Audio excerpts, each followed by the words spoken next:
मुरली अमृत की धारा है धारा, जो देती दुखों से किनारा। मुरली अमृत की धारा है धारा, जो देती दुखों से किनारा। भूले जीवन में हो जाए शिव बाबा मुरली में समझाए। भूले जीवन में हो जाए शिव बाबा। ओम शांति। आज की तारीख है 20 दिसंबर 2023 के बाबा के साकार महावाक्य। मीठे बच्चे, अपनी रॉयल चलन से सेवा करनी है, श्रीमत पर बुद्धि को रिफाइन बनाना है, माताओं का रिगार्ड रखना है। बाबा ने प्रश्न पूछा, कौन सा कर्तव्य एक बाप का है, किसी मनुष्य का नहीं? बाबा ने उत्तर दिया, सारे विश्व में पीस स्थापन करना यह कर्तव्य बाप का है। मनुष्य भल कितनी भी कॉन्फ्रेंस आदि करते रहें, पीस हो नहीं सकती। शांति का सागर बाप जब बच्चों से पवित्रता की प्रतिज्ञा कराते हैं, तब पीस स्थापन होती है। पवित्र दुनिया में ही शांति है। तुम बच्चे यह बात सबको बड़ी युक्ति से और भवके से समझाओ, तब बाप का नाम बाला हो। गीत। मैं एक नन्हा सा बच्चा हूँ। मैं एक नन्हा सा, मैं एक छोटा सा बच्चा हूँ। तुम हो बड़े बलवान, प्रभु जी मेरी लाज रखो। मैं एक नन्हा सा। ओम शांति। यह गीत तो भक्ति मार्ग का गाया हुआ है, क्योंकि एक तरफ भक्ति का प्रभाव है, दूसरी तरफ अब ज्ञान का प्रभाव है। भक्ति और ज्ञान में रात दिन का फर्क है। कौन सा फर्क है? यह तो बहुत सहज है। भक्ति है रात और ज्ञान है दिन। भक्ति में है दुख। जब भगत दुखी होते हैं तो भगवान को पुकारते हैं, फिर भगवान को आना पड़ता है दुखियों का दुख दूर करने। फिर बाप से पूछा जाता है, ड्रामा में क्या कोई भूल है? बाप कहते हैं, हाँ, बड़ी भूल है, जो तुम मुझे भूल जाते हो। कौन भुलाते हैं? माया रावण। बाप बैठ समझाते हैं, बच्चे, यह खेल बना हुआ है। स्वर्ग और नरक होता तो भारत में ही है। भारत में ही कोई मरता है तो कहते हैं बैकुंठवासी हुआ, यानी कि स्वर्ग गया। यह तो जानते नहीं कि स्वर्ग अथवा बैकुंठ कब होता है। जब स्वर्ग होता है तो मनुष्य पुनर्जन्म जरूर स्वर्ग में ही लेंगे। अभी तो है ही नरक, तो पुनर्जन्म भी जरूर नरक में ही लेंगे। जब तक स्वर्ग की स्थापना हो, मनुष्य ये बातें नहीं जानते हैं। एक है ईश्वरीय अथवा राम संप्रदाय, दूसरा है रावण संप्रदाय। सतयुग त्रेता में है राम संप्रदाय। उनको कोई दुख नहीं है, अशोक वाटिका में रहते हैं। फिर आधा कल्प बाद रावण राज्य शुरू होता है। अब बाप फिर से आदि सनातन देवी देवता धर्म स्थापन करते हैं। वह है सबसे सर्वोत्तम धर्म। धर्म तो सब है ना, धर्मों की कॉन्फ्रेंस होती है। भारत में अनेक धर्म वाले आते हैं, कॉन्फ्रेंस करते हैं।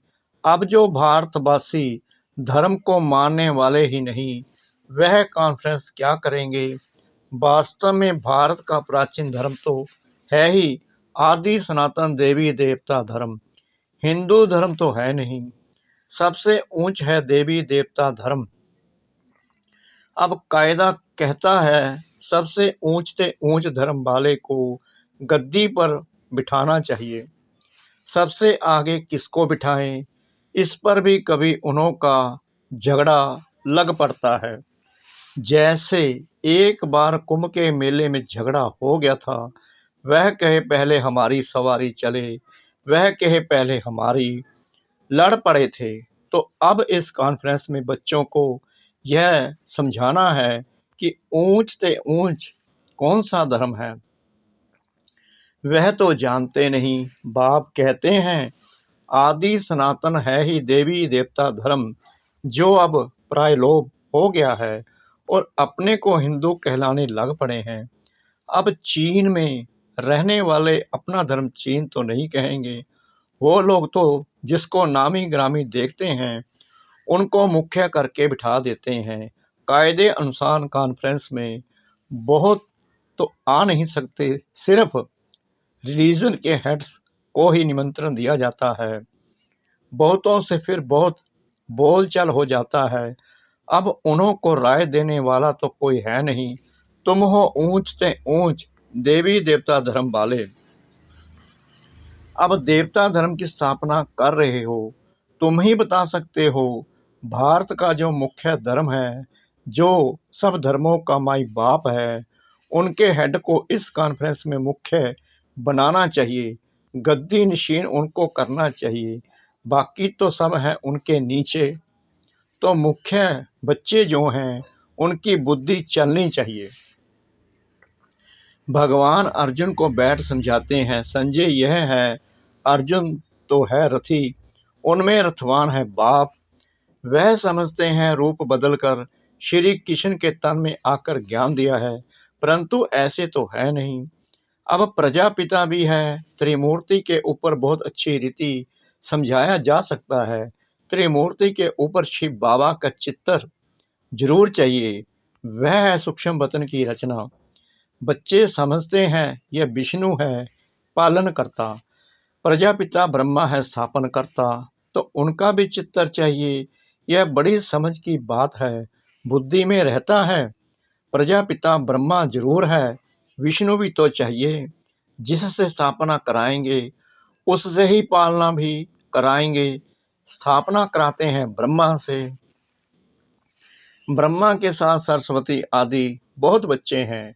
वास्तव में यह भी पति से पावन बन रहे हैं। तो कॉन्फ्रेंस में आदि सनातन देवी देवता धर्म की हेड जगदम्बा होनी चाहिए, क्योंकि माताओं का बहुत मान है। जगत अम्बा का मेला बड़ा भारी लगता है। वह है जगत पिता की बेटी। अब आदि सनातन देवी देवता धर्म की स्थापना हो रही है। गीता एपिसोड रिपीट हो रहा है। यह वही महाभारत की लड़ाई सामने खड़ी है।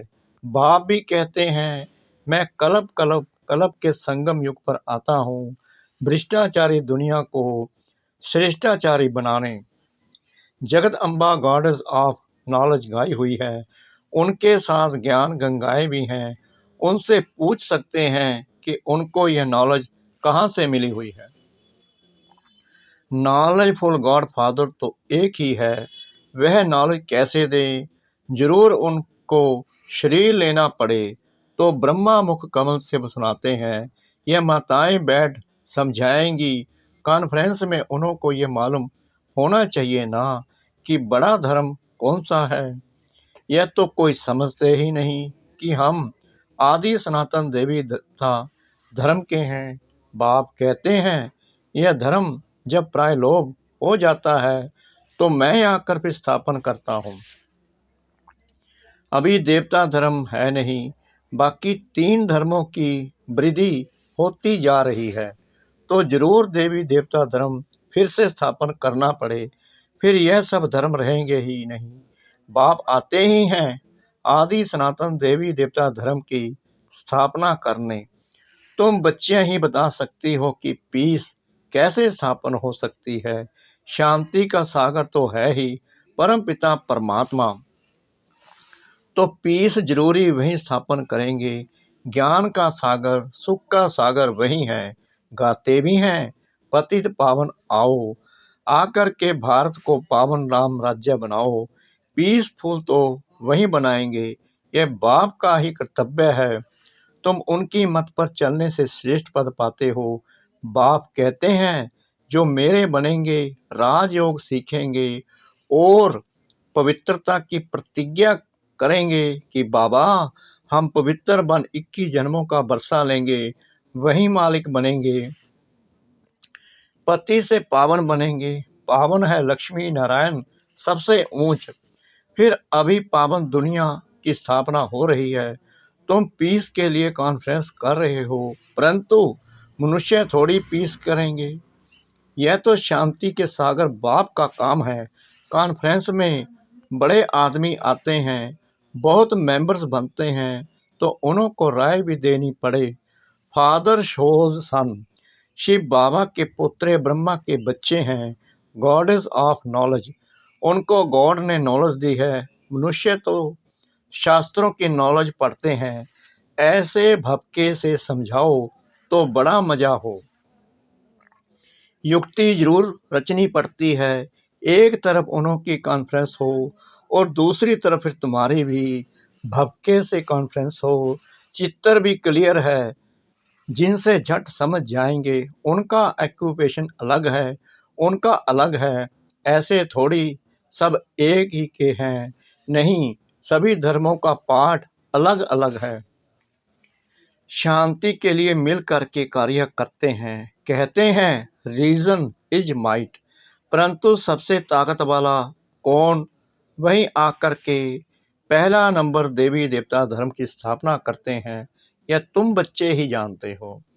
दिन प्रतिदिन तुम बच्चों को पॉइंट्स मिलती ही रहती है। समझाने की पावर भी है। योगी की पावर अच्छी होगी। बाबा कहते ज्ञानी तो आत्मा ही मुझे प्रिय हैं। ऐसे नहीं कि योगी प्रिय नहीं है। जो ज्ञानी होंगे वह योगी भी जरूर होंगे। योग परमपिता परमात्मा के साथ रखते हैं। योग बिगड़ धारणा नहीं होगी। जिनका योग नहीं है तो धारणा भी नहीं है, क्योंकि देह अभिमान बहुत है। बाप तो समझाते हैं आसुरी बुद्धि को देवी बुद्धि बनाना है। पत्थर बुद्धि को पारस बुद्धि बनाने वाला बाप ईश्वर है। रावण आकर के पत्थर बुद्धि बनाते हैं। उन्होंने नाम ही है आसुरी संप्रदाय। देवताओं के आगे कहते हैं हमारे में कोई गुण नहीं, हम कामी कपटी हैं। तुम माताएं अच्छी रीति समझा सकती हो। मुरली चलाने का इतना हौसला चाहिए। बड़ी बड़ी सभाओं में ऐसी ऐसी बातें करनी पड़े। मम्मा है गॉडेस ऑफ नॉलेज। ब्रह्मा को कभी गॉड ऑफ नॉलेज नहीं कहा जाता है। सरस्वती का नाम गाया हुआ है। जिसका जो नाम है वही रखते हैं। माताओं का नाम बाला करना है। कई गोपों को बहुत देह अभिमान है। समझते हैं हम ब्रह्म कुमार, गॉड ऑफ नॉलेज नहीं है क्या? अरे खुद ब्रह्मा ही अपने को गॉड ऑफ नॉलेज नहीं कहते। माताओं का बहुत रिकॉर्ड रखना पड़े। यह माताएं ही जीवन पलटाने वाली हैं, मनुष्य से देवता बनाने वाली हैं। माताएं भी हैं, कन्याएं भी हैं। अदर कुमारी का राज तो कोई समझते नहीं है। वल शादी की हुई है तो भी ब्रह्म कुमारियां हैं। यह बड़ी वंडरफुल बातें हैं। जिन्हों को बाप से वर्षा लेना है वह समझते हैं, बाकी जिनकी तकदीर में नहीं है वह क्या समझेंगे। नंबरवार दर्जे जरूर हैं। वहाँ भी कोई दास दासियाँ होंगे, कोई प्रजा होंगे। प्रजा भी चाहिए। मनुष्य सृष्टि वृद्धि को पाती रहेगी तो प्रजा भी वृद्धि को पाती रहेगी। तो ऐसी ऐसी कॉन्फ्रेंस जो होती हैं उसके लिए जो अपने को मुख्य समझते हैं उनको तैयार रहना चाहिए। जिनमें ज्ञान नहीं है वह जैसे छोटे ठहरे। इतनी बुद्धि नहीं, देखने में भल बड़े हैं परंतु बुद्धि नहीं है, वह छोटे हैं। कोई कोई की बुद्धि बड़ी अच्छी है, सारा मदार बुद्धि पर है। छोटे छोटे भी तीखे चले जाते हैं। कोई की समझाने में बड़ा मिठास होता है। बातचीत बड़ी रॉयल करते हैं। समझेंगे ये रिफाइन बच्चे हैं। चलन से भी शो होता है ना। बच्चों की चलन बहुत रॉयल होनी चाहिए। कोई अनरॉयल काम नहीं करना चाहिए। नाम बदनाम करने वाले ऊंच पद पा नहीं सकते।